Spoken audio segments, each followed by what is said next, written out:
welcome. My name is Don Davis. I'm the senior pastor of the Spartanburg Seventh Adventist Church, and we're just glad that you could join us for another session of Unchained, Healing and Hope from Addiction. And so for those of you who might be new for the first time, we're just glad that you could join us. We have other sessions that are archived and that you will want to go and look on our YouTube page to be able to find those. But we also want to encourage you to go and register. And you might say, well, why would you want us to register? You're not going to go and get our personal information and give it off to telemarketers and people like that. No, we're not going to do that. What we want to do in you registering, and you can see the information of how to register on the screen this evening, Richie is going to be coming to join us here in September, and we want to be able to go and inform you so that you know how and when to be able to go and be a part of that experience. So we're just glad that you have tuned in tonight, and glad that for those of you who have joined us again. I was really encouraged on Friday night, well, even Thursday night, Friday night in our second session, and then yesterday as well, just to be able to hear the inspiring testimonies of individuals who have gone through their own personal journey, just as Richie has, in battling addiction. We had Kyle and Delia Grubbs, who just really moved me with their testimony, and I was equally moved in hearing the testimony of Amy last night.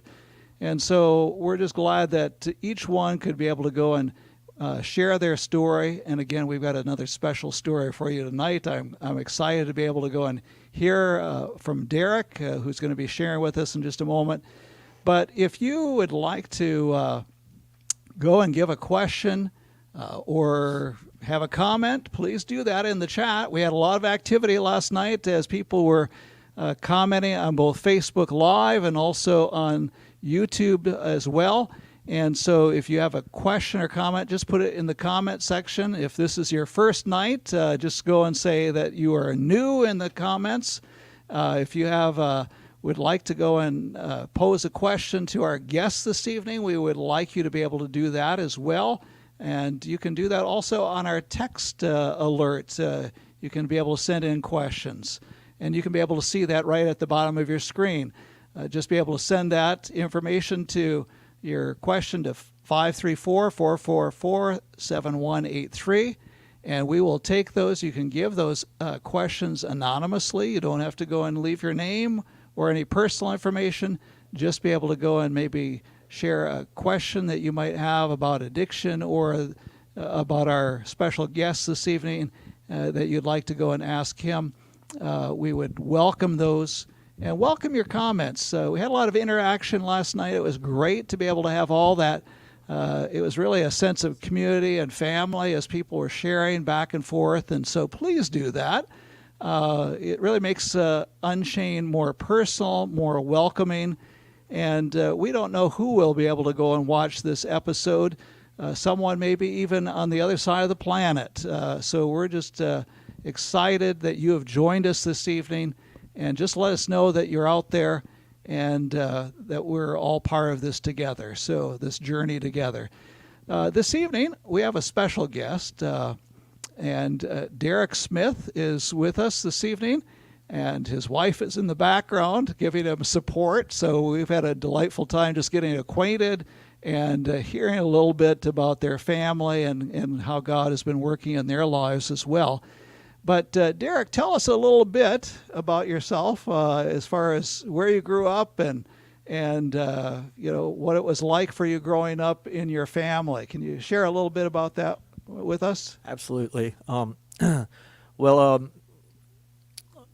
up was it wasn't that easy. I came from what you would call a dysfunctional household. Mm-hmm. I didn't realize that at a young age, but my mother, she struggled with alcoholism, and there was some other things that I experienced that I probably would just keep to myself while Sure. she's still alive and breathing. Maybe Yeah. one day I would be willing to share that, but there was a lot of drug use within the house as a young child, and yeah, that's about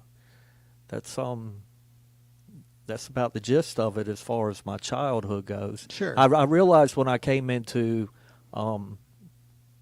like grade school, I realized that my life was a bit different than other children. Okay. You know, while a lot of kids were looking forward to the holidays and stuff like that, I dreaded that because I knew that it was going to be a lot of fighting, and police were probably coming to the address. Okay. And yeah, so So it sounds like it was you had an inkling, just being talking to your friends, your other classmates, that your life was a little bit different than theirs. Is that right? absolutely, Okay. absolutely.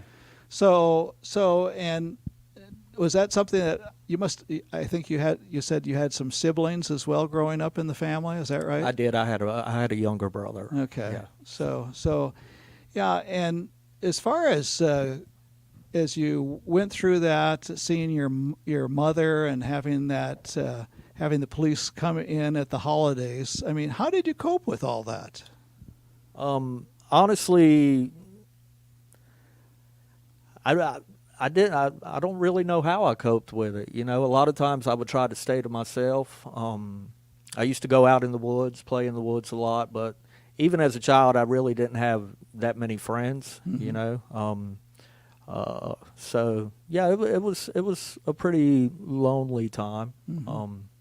You know, and me and my well, of course, I had my little brother, but as we grew older, you know, there was an episode where we ended up getting taken into the Department of Social Services, and we stayed there for roughly about 6 months to a year. Went through quite a few different foster homes, and during that time, my mother did clean her act up long enough to fulfill the court orders and get us home. But once we were back home, yeah, it wasn't long before the chaos came knocking on the door again. Okay. Yeah, So having to go through the foster system and then obviously bouncing around from one home to another, I mean that must have been hard too for you, right? absolutely. I mean, that's I guess that around that time is really where my own rebellion started. Mm-hmm. I had a lot of anger in my heart, a lot of hurt, a lot of disappointment, and a lot of confusion as well. So, and then I felt the need to kind of like have to protect my brother, you know. So there was that sense of I guess I really didn't have a chance to experience a childhood, Okay. so to speak. Because you're having to grow up early then, yes, right? very fast. Okay. Yeah. So bouncing around from one home to another, and then of course you said that your mother kind of cleaned up her act enough to be able to go and get you both of you back. So what was it like after that for the two of you? Shortly after that, my brother's dad ended up coming to get him on a visitation, and he just never brought him back because he knew of the stuff that was going on in my house. My mother's boyfriend, he had an addiction to crack cocaine. You know, a lot of times we wouldn't have a microwave, a TV, air condition, because it would all get stolen. And at that time, you know, of course, with them dealing with their own problems with substances, I didn't really have any structure, so I could basically come and go as I pleased as well. So how old were you at that point? About 14, 15. About 14. Yeah. So, and then of course your brother being taken away. I mean, then you're kind of, I imagine, feeling a bit left alone. Then Absolutely. Too, right? Absolutely. Yeah. Wow. So then at age 14, and of course that's when teenagers are trying to start figuring out who they are, and you know, so you didn't really have that stability coming, going when you wanted, kind of on your own. What happened during that time? Well, I started hanging out with a crowd that was quite a bit older than I was. Okay. They were aware of the stuff that was going on in my household, and I guess they kind of felt bad for me and took me under their wing. But there I was exposed to a lot of other drugs and drinking and stuff like that. Like they were in the age range of like 18 to 25, and but I felt like they gave me a place to go where they actually cared about what I had to say and what was going on in my life. They actually heard me. Um, but it definitely wasn't the best atmosphere for a 14-year-old to be in. So Yeah, well, it sounds like for you, you were just looking for some kind of place where you could feel accepted and had support as well. absolutely, absolutely. Because, like I said, my whole time coming up, I really didn't. I knew that my mother loved me, but she was just so lost in her own turmoil that I don't think she was able to really deliver that love in the way that a parent should. Sure. So then, age 14, you have all these older friends, probably doing things that maybe you were familiar with based on what you had experienced around your mother, but then also probably introducing you to other stuff as well. Is that right? Absolutely, Okay. absolutely. It had started with marijuana use, and then it wasn't long before it moved on to heavier substances, such as like LSD and ecstasy and cocaine and stuff like that. So how did that affect as far as your high school years? As you kind of getting a little older and hanging with that crowd. I mean, how did that affect whatever and as far as school and going to school for you? Sure. I actually ended up dropping out of the 8th grade. Okay. I never made it to high school, and I spent a little bit of time in Columbia in DJJ because I wasn't showing up for school, and even when I came back, I didn't have time for school. Okay. Yeah. I mean, of course. My mom would try to tell me, you need to get to school, you need to get to school, you need to get to school. But then there was also times where she would take off with her boyfriend, and we were staying with my grandmother. And my grandmother really, I think she was up there in age, and she really wasn't in a place to really tell me, you need to go to school. She didn't really enforce that, and my mother would be gone for months at a time. Mm. So I really didn't have anybody making me do what I needed to do. Okay. So, So obviously your mother was kind of not able to really be a mother, right? I mean, That's just right. with dealing with her own addiction. That's correct. And then your grandmother, obviously, it's kind of hard to go and keep up with a teenager, right? Absolutely. So, how did things kind of unfold for you? I mean, it's kind of maybe or unravel for you, as you're headed down that path. So, Well, I ended up, by the time I was 18, 19 years old, I was constantly in trouble with the law. I was either running from them or I was incarcerated. And at that time, I know that my substance use had definitely escalated to the point of using crack cocaine, drinking.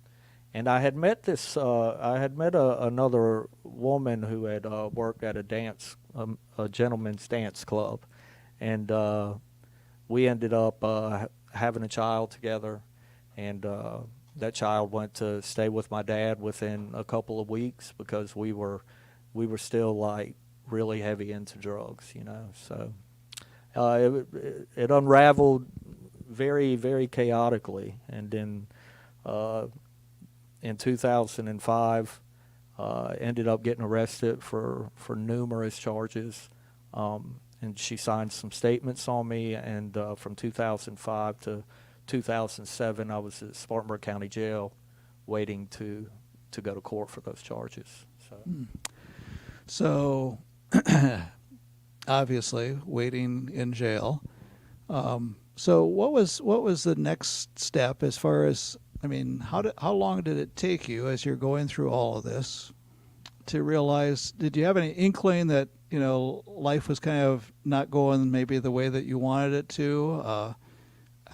How I guess I'm just kind of curious as to how you started to have maybe having some thoughts that maybe you needed to head a different direction. I did have some thoughts of that, but well, really, during that time that I was incarcerated, I didn't know if I was going to get many years, so I really didn't even know how to plan or prepare for the future. Okay. So you're just kind of living day by day, Yeah, right? I'm kind of like within a limbo. Okay, in limbo. So, yeah. Yeah. But and after I got out, because I ended up going to court and they gave me some probation, and when I got out, I went right back into the substances. I really didn't have. I really didn't have anywhere stable to go, and even if I did, I probably wouldn't have even went there, because I knew that I found comfort in the substances that I was using. A way to numb the feelings that I was pushing down, the things I didn't want to deal with, the fact that I hadn't seen my daughter since we sent her down to my dad's. I really felt like I had failed her, and I did in many ways. So I really there really wasn't a time where I was like, okay, I'm going to get my life together. It was just a steady decline. Yeah, I've heard the statement that addiction is not that people are trying to, they're heading towards something that's pleasurable or whatever. It's just dealing with the pain of the past, right? Absolutely. Yeah. Absolutely. So going through that time in prison and then getting out, getting arrested again, I mean, so how did your life, how did things unfold for you before you finally realized that you had a definite need in your life? In other words, a need to turn things around, or maybe reaching bottom, as it were. So, well, in 2007, I met my wife, who is here today. Okay. And we she ended up pregnant within about 3 or 4 months of us meeting. At that time, I was already in violation from the probation that I had been placed on, so I was kind of hiding out from the law from that. Ended up getting picked up and taken back to jail, and she gave birth to our son while I was incarcerated, and I actually got to see him for the first time behind the glass before they shipped me back down to state prison. And when I got out after about 13 months, that time, by the time I came home, I remember he already looked like a little man. He was standing up in his walker. But during this time, my grandmother had died, and I had asked my wife to go and stay with my mother because I knew my mother was probably in a really bad state, and I worried about her. And when I got out of prison this time, I did have it in my mind. I was like, all right, well, I'm going to get out and I'm going to do the right thing this time. But when I got out, I went back to where my grandmother's was at. My grandmother was no longer sitting in her chair. Her stuff was still there. My mother was really struggling with depression and drinking constantly. That was after your grandmother's death, right? Yeah, she died while I was incarcerated at that point. And then, of course, we had our 1-year-old son there. Brittany was working at the Waffle House, and I didn't realize that there would be a whole lot of guilt and shame that would come into my heart as a result of trying to be a father to this child now. And it was like I couldn't no longer suppress the fact that I had another daughter that I had pretty much just given away, you know. So that was between all of that stuff, I went right back to using. We ended up getting into an apartment at Morningside Apartments. By this time, I'm using crack cocaine on a regular basis. I'm leaving. I'm leaving sometimes for days, weeks at a time. Brittany's there with the kids. By this time, she's had another child, another daughter of ours, and I remember like stealing our tax money, going and spending it all on crack cocaine, binging. And as a result of a lot of the things I was doing, we ended up losing our apartment there. And we didn't really have anywhere else to go. Her mom and dad really didn't like me, and for every reason that I gave them, I understand. But we did end up going to a place that we knew of in Cowpens, and there was a house there, and there was a camper in the back, and the guy in the camper in the back was producing methamphetamine, and us and the kids were staying in the front of the house. I say us, but I was down there in the camper most of the time. I didn't really think anything of it though, because methamphetamine really wasn't never my thing. I didn't like the way it burned or tasted. So I didn't think that I was in much trouble being down there in the camper. I just knew that down there in the camper I could drink and I could do whatever else I like to do and not have to deal with anything. But I did end up, that's the first time I ever ended up actually injecting methamphetamine, and I did like that. And I actually ended up introducing that to my wife, because I figured if I could get her on something, I wouldn't have to hear her complain and get on to me about always being on something. So but it wasn't a couple of months before DSS come down there. They knocked on the door, and they took our children.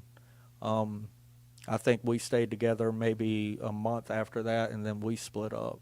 And I carried a lot of guilt and shame there too, because I done lost my children. Yeah, not just one. You've lost the others, Yes. then, right? So And I felt like I was responsible for her drug use now sure. as well.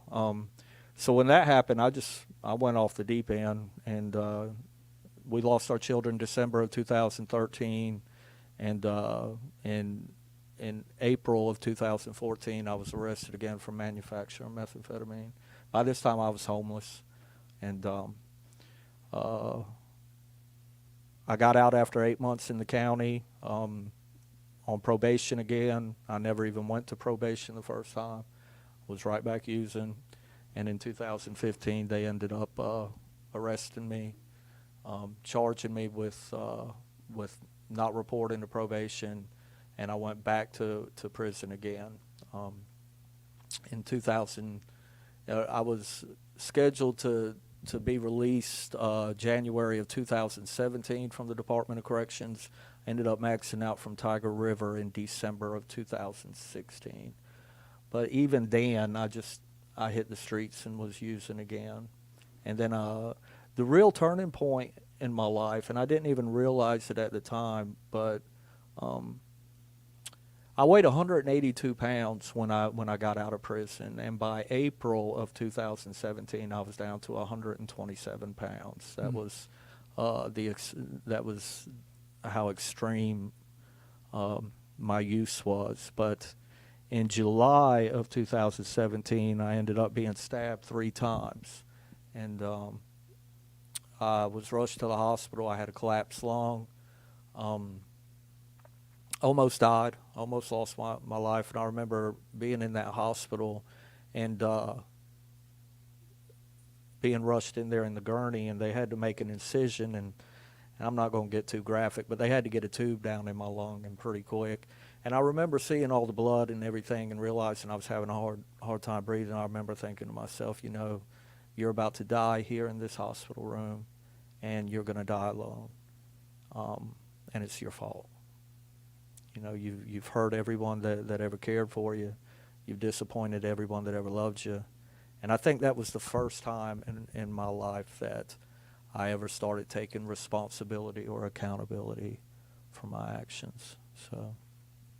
So obviously, I mean, yeah, long time until that realization came that this could be it, right? So Absolutely. and just to realize that there still was hope, after all of that. So what kept you wanting to move forward at that point? So Well, when I got out of the hospital, I went right back to using. okay, And because I was homeless, I didn't have nowhere to go. I Sure. wasn't going to go to a shelter because I couldn't use at a shelter. But I started experiencing some things that were definitely otherworldly, and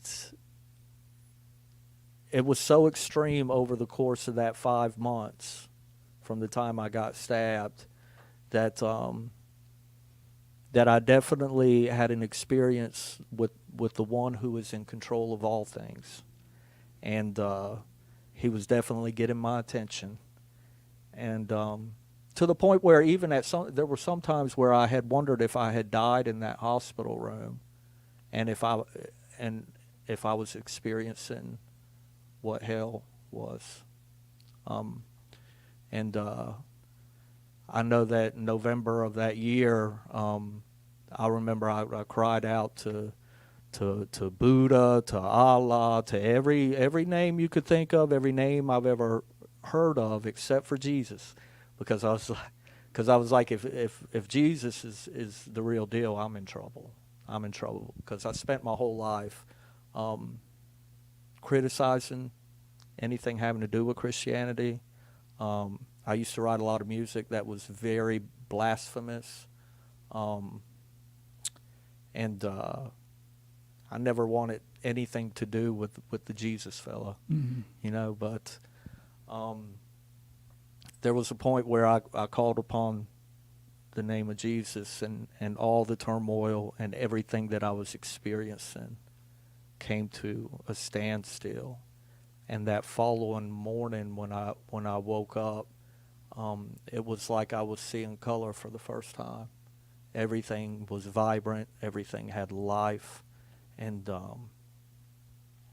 that's when I knew for a fact who the true and living God is. So I know that the Lord brought basically brought you out of the pit, and not only that, he ended up reuniting you with your wife, and you were able to get your kids back as well. So Absolutely. In 2022, we petitioned the court, and by the grace of God, we were granted full custody of our children back.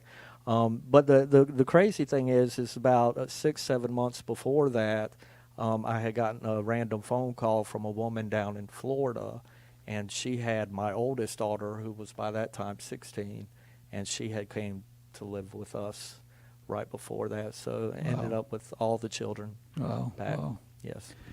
Well, that's an amazing story, Derek. And I know that people are going to have a lot of questions here. And so if you have a question for Derek about his journey, his story, please put that in the chat and in the comments. Or if you want to send it anonymously, you can do that at the text message there at the bottom of your screen.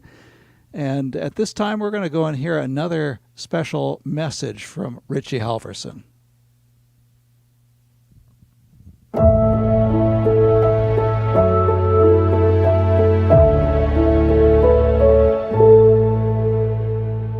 Welcome to Unchained, Hope and Healing from Addiction. It's not easy to break the chains that hold us back. It doesn't happen overnight. But if we work it, it works. That's a saying that I would often hear in the program. Keep coming back. It works if we work it. So far in our series, we've seen how each of us have chains that hold us back, something keeping you from living life to its fullest. The same power and principles that broke through my chain of opioid addiction can break through yours. Whatever is holding you back. But we've got to break through the denial and get honest. We've got to get real. We've got to say, you know what, I need help. We also have to believe that help is possible, because without hope, a miracle cannot happen. We've got to be open-minded. We've got to believe there is something bigger, stronger than us that can. Step 1, I can't. Step 2, he can. Step 3, I'll let him. Now that we have a hope that a miracle can happen, it's time to step out in faith. People have asked me, what is the difference between belief and faith? So we learned about belief last time. So if I move to a town and a friend of mine tells me a good mechanic and I go to them and I say, hey, I'd like this to get fixed, I believe, because of what my friend told me, that I can take my car to this mechanic and he'll do a good job. However, if I take my car to him and he does do a good job, the next time I bring it back, then it's not belief or hope, it's faith. I know that he's going to do a good job. Now that we have hope a miracle can happen, it's time to step out in faith. Faith is the manifestation of belief and trust in God. James 2:20 says faith apart from works is useless. It doesn't do us any good. James 2:26, as the body apart from the spirit is dead, so also faith apart from works is dead. James 2:18 in the Message, faith and works fits together hand in glove. James 2:14, what good is it if you say you have faith but don't show it? Can that kind of faith save anyone? So if you want to live an unchained life, you have to start living what you say you believe. That's what faith is. We have an excellent example of faith in the 5th chapter of John. So we've looked at the 3rd chapter, we've looked at the 4th chapter, and now we're going to look at the 5th chapter. In the 5th chapter, we have this guy, and he's laying by a pool. John 5:2-6. Now there is in Jerusalem by the sheep gate a pool in Aramaic called Bethesda, which has 5 roofed colonnades. In these lay a multitude of invalids, blind, lame, and paralyzed. One man was there who had been an invalid for 38 years.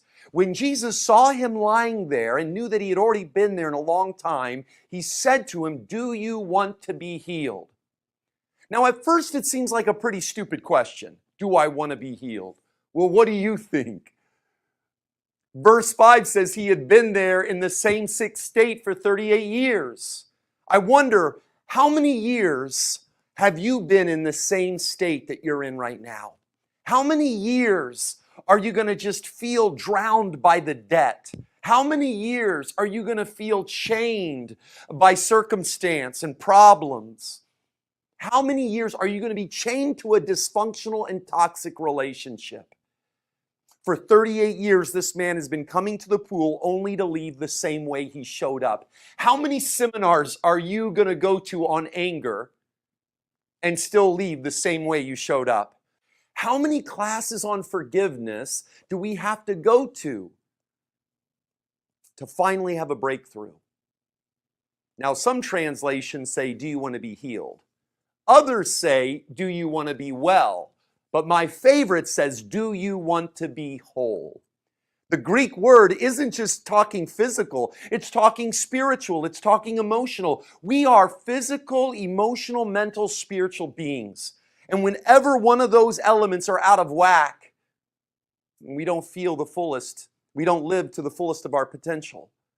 Man, God's number one goal for us has always been wholeness.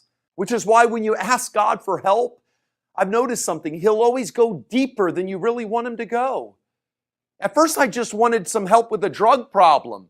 But then he kept digging and digging because you see, the drugs were only a symptom of a much bigger, deeper problem. Just being drug-free won't give you wholeness.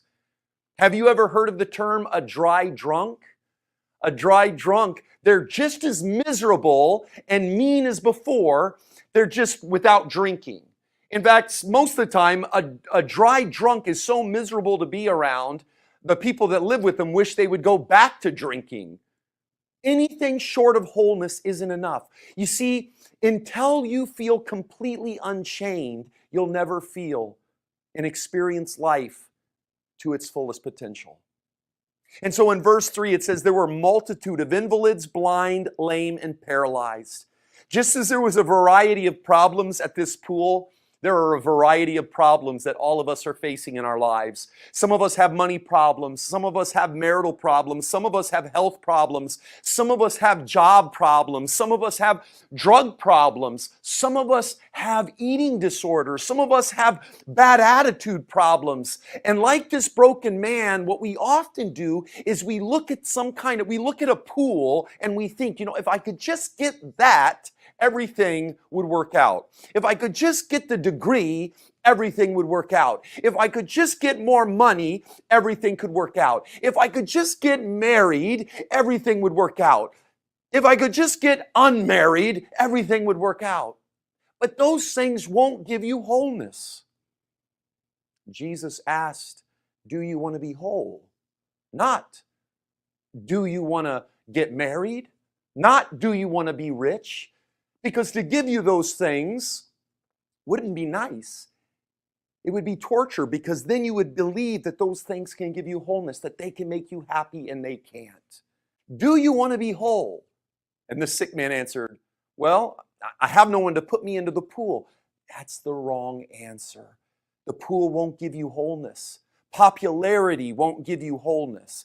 Pay raise won't give you wholeness. A good waistline won't give you wholeness. A new spouse won't give you wholeness. Only an experience with something bigger, better, and more powerful than that stuff will give you wholeness.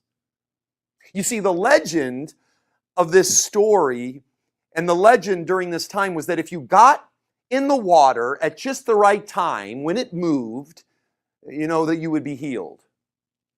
But you know what? You would think that at some point over 38 years, this guy would have realized, I don't think it works. I've been here for 38 years, and I've never seen anybody healed by this pool.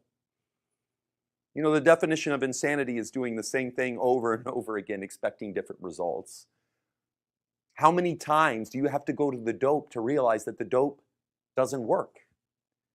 How many times do you got to go to that website to realize, it's not worth the shame that I'm going to feel?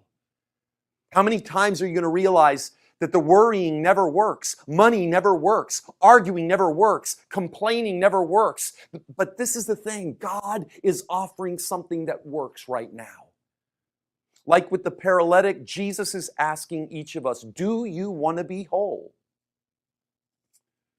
The English Standard Version calls them invalids. The King James Version calls them impotent.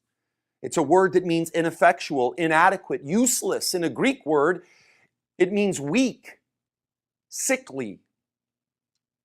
But you know what? Think of some of the amazing people in history that have had disabilities. Helen Keller and Stevie Wonder and Ray Charles. And you've got so many different people that didn't allow their disability to define them or their circumstance to stop them. And so there's got to be more than physical disability here. You see, I believe the greatest obstacle to their wholeness, to being unchained, wasn't physical, but it was spiritual. It was emotional. It was a lack of faith. It wasn't a lack of their health. It was a lack of their belief, their faith. And the sick man answered, sir, I have no one to put me into the pool, and the water is stirred up, and while I'm going, another steps down before me. And you see, he's blaming other people for his current situation. It's always easier to blame someone else for what's wrong with you, but you've got to take responsibility for your own life. You can't blame anyone else. No one is getting between you and wholeness but you. We can't blame anyone else for our chains. And look, we may not be responsible for everything that happens to us in life, but we are responsible with how we respond with what happens to us in life. And so here we have Jesus, this miracle worker, the resurrection and life. He's touched people and healed them. The blind see, the disabled walk, the mute can talk, the deaf can hear. He's standing right in front of this guy asking, do you want to be whole? And this guy brings up a pool. He's looking past Jesus. Hey, Jesus, could you move over? I need to keep an eye on the pool and make sure nobody gets in there before me. You see, his faith is weak, not his legs. His faith Not his legs are what's coming between him and wholeness. He's so focused on his present dilemma, he can't see the solution staring at him in his face. In John 5:6, I love it. It says Jesus already knew that he had been there for a long time. You see, your marriage needs help. God already knows. Your body needs healing. God already knows. You have a spending problem. God already knows. He knows how long you've been where you are, and he knows how long you've been going through what you're going through. Even when we don't know what to do, God already knows. Do you want to be whole? And the sick man answered, Sir, I have no one to put me into the pool. Jesus just cuts him off and he gets to the point. Get up, take up your bed, and walk. You see, the principle of faith is the getting up. You have to get up. This guy wasn't healed until he got up. Information alone won't lead to transformation. You can go to seminar after seminar. You can go through this whole series. Information alone won't lead to transformation. Information plus participation, that equals transformation. You've got to participate in the unchaining experience. You've got to participate in this process. It works if and only if we work it. Faith is living what you have learned. It's putting your life in God's hands and trusting him. If it works when you work it. The moment the paralytic practiced what he heard, the chain of paralyzation was broken in his life. Someone who's been stuck for 38 years is moving. But the question to you is, will you trust him enough to just get up right now? Maybe you don't know what you believe. Maybe you don't even know if there is a God. Will you just give it a chance? Would you just give it a try to see if there's something to it? Ephesians 2:4-6 says, But God, being rich in mercy because of the great love with which he loved us, even when we were dead in our trespasses, made us alive together with Christ. By grace you have been saved. And check this out, verse 6, and raised us up with him. Get up. And seated us with him in the heavenly places in Christ Jesus. I don't know about you, but I want to raise up today. This message is for people who are ready to rise up. This series are for people who are done rolling over and giving up. Stop letting your addiction chain you. Stop letting the past paralyze you. Stop letting haters get inside your head.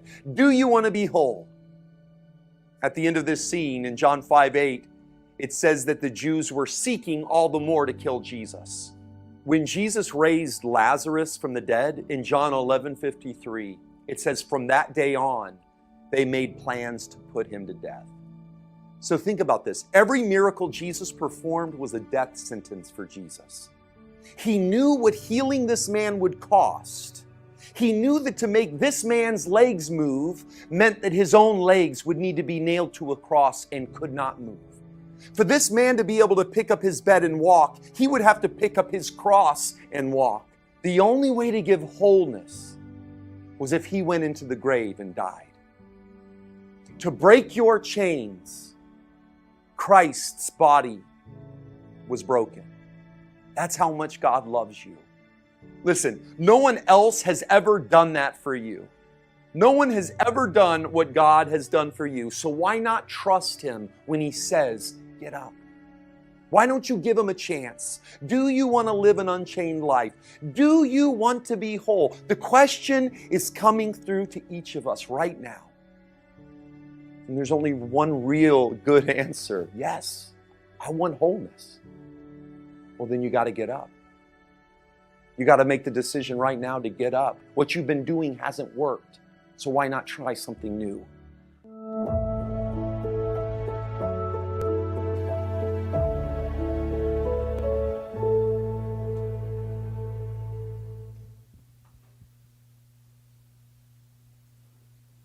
Wow. What an amazing insight, a new way of looking at that story that Richie has shared with us this evening. It was just Jesus is right there. He's put his life on the line, given his life so that we could be able to have hope. I mean, that just inspires me to want to be able to live the kind of life that he wants me to live. And I want to thank Derek Smith for being able to share with us this evening. Derek, you have a beautiful wife. I've seen comments of your family, as they've been watching as well. A beautiful daughter, a supportive mother-in-law, and so obviously God has worked miracles in your life and the lives of your family to go and bring you where you are today. So absolutely, I'm forever grateful. Yes. Well, thank you again for sharing your story. Thank you. And I know that we've got some questions. I hope we have some questions that people would like to ask Derek. And so if you have not sent in a question yet, please do that. Send it in the comments there in the chat so that we can be able to go and share those on the screen and get Derek's response as well. So, okay, here's one right from Benjamin. How has your experience shaped you, how you interact with youth going through a similar experience? In other words, have you been able to go and share your testimony and made an impact on either someone who's young or anyone else that might be a little bit older for that matter? Oh, absolutely. God definitely made a way for me to share the hope that I have with others on a daily basis with the occupation He's graced me to have, and we do have some youth there that I have the opportunity to speak with. Definitely, just I guess my experience has just allowed me to have a lot of empathy. I guess that's the best way for me to say it. So Yeah. obviously you understand what it's like because you've been down that road yourself, right? Absolutely. Okay. Yeah. Well, very good. Here's another question. What do you do? What did you do to strengthen your recovery today? In other words, what tools do you use when life's troubles hit you? Are there any like tools that you've learned, from your recovery that you go to kind of out of your tool bag? Straight to prayer. Straight to prayer. Okay. Straight to prayer. Yes. Okay. I'm very avid on that. I believe prayer is the greatest power that God has given us. It's that opportunity to be able to commune with Him no matter what is going on in our lives, no matter what we're facing. We can bring that to Him. And there's just I know that when I do that, after I'm done praying, I feel a weight lifted no matter what's going on in my life. I know that I've brought it to the one who's in control of all things.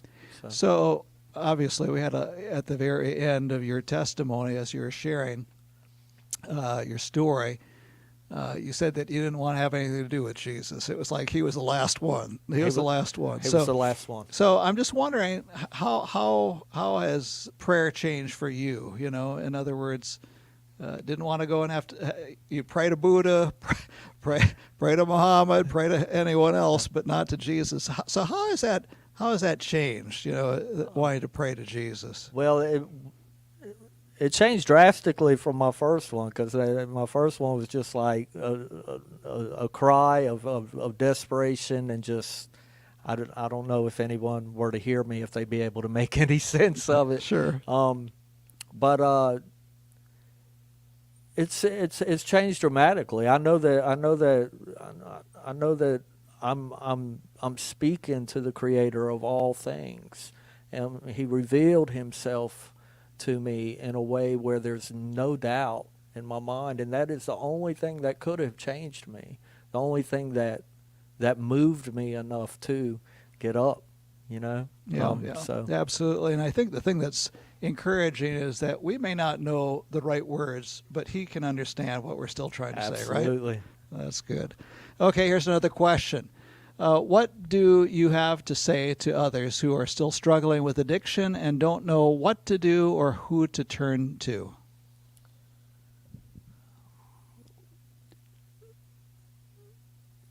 There's always hope. There's always hope, and there's plenty of programs out here there's NAAA favor. First and foremost, I would tell them to seek God. You know, I have a hard time with that sometimes in certain places. I'm not able to share so freely. Mm-hmm.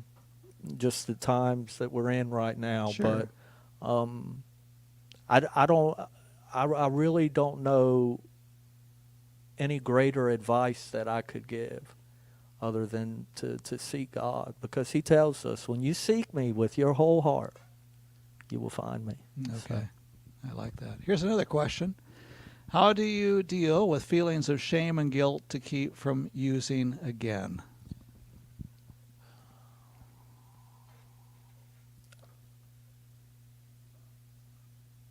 Honestly, I know I keep coming back to this, but that was nailed to the cross. Okay. That was nailed to the cross. So that's part of the past as Yeah. far as your life Absolutely. and your experience is concerned, right? Absolutely. Yeah. Yeah. A debt that I couldn't pay. I know that there's one of my friends who's written a song about deep sea diving. And it's that, the devil wants us to go and go back and dredge up the past. In other words, he's trying to throw all that stuff at us. But we have to realize that God has promised to go and bury all of our sins in the very depths of the sea. I've also heard someone once say, and it stood out to me, and I carry it with me to this day, there's no hope in a better past. No hope in a better past. No hope in a better past. Okay. Okay, we have another question here. Is there a character in the Bible that you connect with the most? Someone with a similar experience, perhaps? Oh, Can you put your... yeah.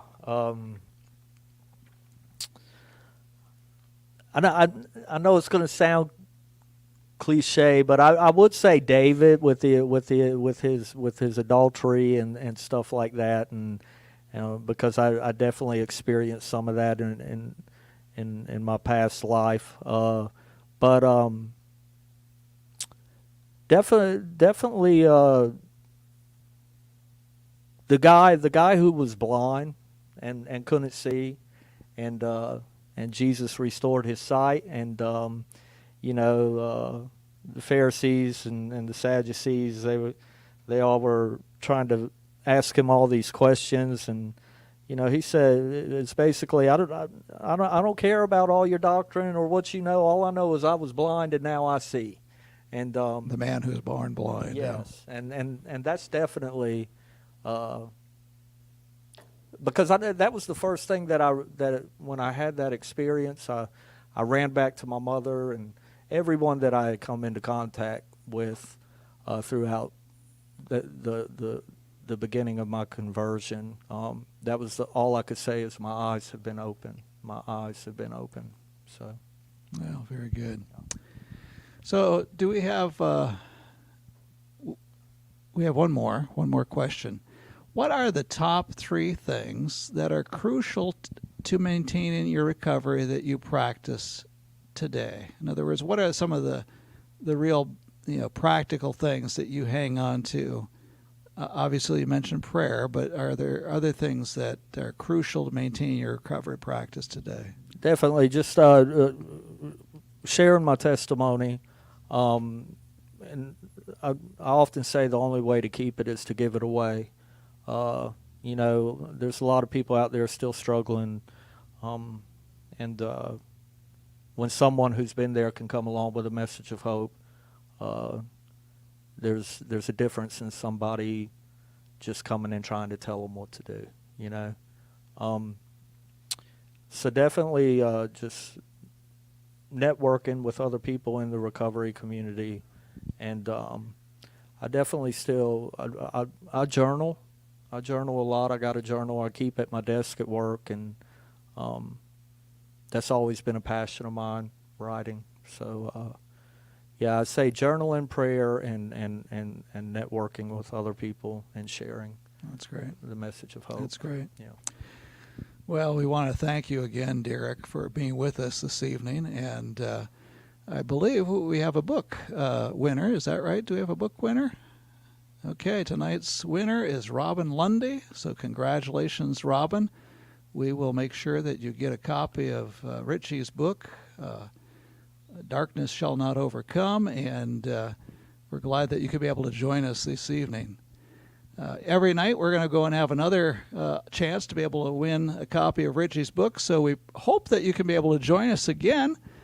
Please go and invite your friends and family to join us. If you haven't done that already, go and send them a link, send them an alert. You can be able to go to either our Spartanburg Seventh Adventist Church YouTube channel or the Facebook page as you're watching there. Send them a link. Invite them to join us. It's never too late, and we hope that many people will be blessed as they're and encouraged that there's hope, right? Hope. Absolutely. Hope beyond what they're going through right now, that there's a better day ahead. So thank you for joining us. We look forward to seeing you again tomorrow night at 7 p.m. for Unchained.